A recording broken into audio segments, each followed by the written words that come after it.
With the previous video, we were discussing and analyzing the labor market in a service economy. Let me remind you that the service economy replaces the industrial economy.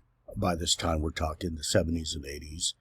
So within the service economy's labor market, we see two primary types of occupation. As we discuss, primary occupation refers to those well-paying occupations that have clear paths towards advancement and upward mobility, usually with good benefits, requiring education, however, and if not extensive experience. Secondary occupations, on the other hand, are those that require very little education, if no education whatsoever, and are marked by low pay and usually menial work. All right. For example, think of housekeeping in a hotel, janitorial work, custodial work, landscaping, groundskeeping, the hospitality industry, certainly agribusiness, farm workers, right? And anyway, these are secondary occupations. So these are the types of jobs that are faced by laborers in America, both, of course, citizens and, let's say, workers from abroad. These are the types of jobs that we can expect once we enter the labor market of our current economy, right? Again, certainly there's some factories left, right? But most people, right, occupy one of these positions here, right? Now, this question here, is the service economy's market, labor market that is, an open labor market or a segmented labor market? This basically refers to this debate among economists. Does the service economy allow for mobility regardless of occupation? Meaning that, is the labor market open? Or is it actually more segmented, right? A way to think about this is that, is it possible for someone, for example, who occupies a secondary occupation, and let's say that's their primary job, we're not talking about a, occupation while they're attending college, right? If it's their primary job, is it possible for that person, the typical worker, I should say, to leave behind secondary occupations and enter primary occupations without, let's say, education and extensive experience, okay? If you feel it is possible, in fact, it's actually occurring quite often, quite frequently, well, you argue it's an open labor market. Those who say that's hardly possible, this is a view of the market seen as segmented, right? A segmented labor market that characterizes the service economy. Okay, so when we think about immigrant labor, we're going to be thinking about these types of jobs that, in this case, and certainly applies to other countries, let's say Mexico or other workers, let's say from the Middle East, right? But when it comes to Asian workers, what type of jobs do they typically enter once they immigrate to the United States, right?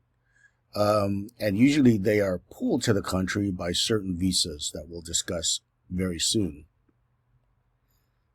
Okay, now with our understanding of economic globalization, we can begin to discuss what scholars have coined an international division of labor, all right? And when you see the term international, think globalization, right? Global scope of labor. Also think about this. If you're familiar with division of labor and the theory of Adam Smith, and even if you're not familiar with Adam Smith, you may be familiar with the fact that in a factory, they divide the labor, right? Rather than one worker working to produce, any commodity like cigarettes, right? Rolling them every day. Think about a factory where they divide the labor, right? This group puts this into that, this group rolls it, this group packs it, right? So when you have division of labor, it leads to increased productivity, and increased productivity leads to more profit for the factory owner, right? So that's the division of labor within the factory. Now, the factories, however, have gone global. So this means there's now an international division of labor. Okay. So here's the scene. Here's what we can think of when we're thinking about contemporary economics and the nature of labor. Certainly there's still unskilled labor that is found abroad, right? In fact, we talked about the flight of capital going abroad to these developing nations. But there's still unskilled labor, as mentioned right here, unskilled labor being pulled to the U.S. for both primary occupations and secondary occupations. Okay, now for primary occupations, again, these are Asian workers that are skilled and highly educated, and they get pulled into developed nations. Here we're talking about the United States. In the U.S., this is known as the H-1B work visa. Okay, so when you think about, for example, engineers working in America from India, right, that you can see a lot in, UCSD or the Silicon Valley for that matter, right, or biotechnology, right, those fields, they basically pull laborers from abroad to enter the United States and work for a particular, let's say, biotechnology industry or engineer for a technology, company. And this is enabled through U.S. immigration laws through the use of H-1B work visas. Okay. So, again, this is going to lead to new types of Asian workers coming in enabled through the H-1B work visas, and they're skilled, they're professionals, and that means they are higher earners.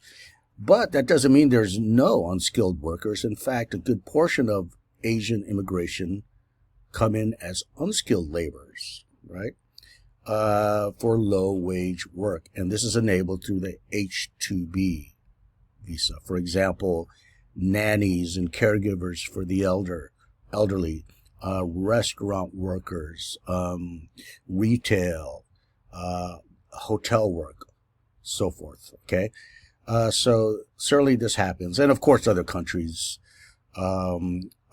The United States targets certain countries, for H-2B visas. Let's say Latin American countries for, let's say, hospitality industry or landscaping, right? Certainly farmers, agribusiness, housekeeping, and hotels. Okay, so I just gave some examples here, right? Indian engineers, Taiwan scientists coming in, working through the H-1B visa. Now, the Philippines is interesting because it offers both types of workers. Professional labor, especially nurses and healthcare, right? You can't walk into a hospital today in America without spotting Filipino nurses, right? But there's also unskilled labor coming from the United States, domestic workers, especially caregiving for the elderly. That's economic niche for many Filipino immigrants today.